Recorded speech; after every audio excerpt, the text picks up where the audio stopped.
கடகராசி பூச நட்சத்திரக்காரர்கள். பூச நட்சத்திரக்காரங்க அப்படின்னாவே நன்றி உணர்ச்சி மிக்கவங்க. யார் மேலையும் சாதாரணமா அன்பு வைக்க மாட்டாங்க. அப்படி அன்பு வச்சுட்டா வெறித்தனமா இருக்கும். அதனால அவங்களுக்காக என்ன வேணாலும் செய்வாங்க.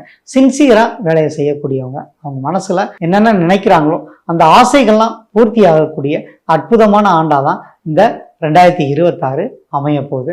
ஏன்னா அவங்களுக்கு பூசம் அப்படின்னா வேகம், நல்ல ஒரு சிந்தனை கொடுக்கக்கூடிய ஆண்டா இருக்கு. அஷ்டம சனி விலகிருச்சு, குருபலமும் உங்களுக்கு சாதகமா அமைஞ்சிருச்சு. அதனால கண்டிப்பா உங்களுக்கு 100% வெற்றிங்கிறது கிடைக்கும். பரிகாரம் அப்படின்னு எடுத்துக்கிட்டீங்கன்னா, நீங்க அடுத்தவங்களுக்கு உதவி செஞ்சாவே அது ஒரு மிகப்பெரிய பரிகாரம் தான். நானே கஷ்டத்துல இருக்கேன், நான் எப்படிங்க உதவி செய்யறது அப்படின்னா, உங்களோட கீழானவங்க கண்டிப்பா நிறைய பேர் இருக்காங்க. அது உங்களுக்கும் தெரியும். ஸோ அவங்களுக்கு சின்ன சின்ன உதவிகள் நீங்க செய்யுங்க, அது போதும். பெரிய அளவுல நம்ம செய்ய வேண்டியதில்லை. தெய்வ வழிபாடுகள் அப்படின்னா ஆஞ்சநேயர் வழிபாடை தொடர்ந்து பண்ணுங்க. உங்களுக்கு அது மிகப்பெரிய வெற்றிகளை கண்டிப்பா கொடுக்க போகுது. உங்களுக்கு 80% உங்களுக்கு அதிக யோகம் தான் உங்களுக்கு சேரப்போகுது. கொஞ்சம் அலைச்சல் இருக்க தான் செய்யும் விரைய குருனால. மற்றபடி உங்களுக்கு சனி பலத்தினால நீங்க நினைச்ச காரியங்கள் எல்லாமே அற்புதமா நடக்கும். நல்ல ஒரு வெற்றிகளை பெறக்கூடிய ஆண்டாதான் உங்களுக்கு இந்த 2026 அமைய போகுது.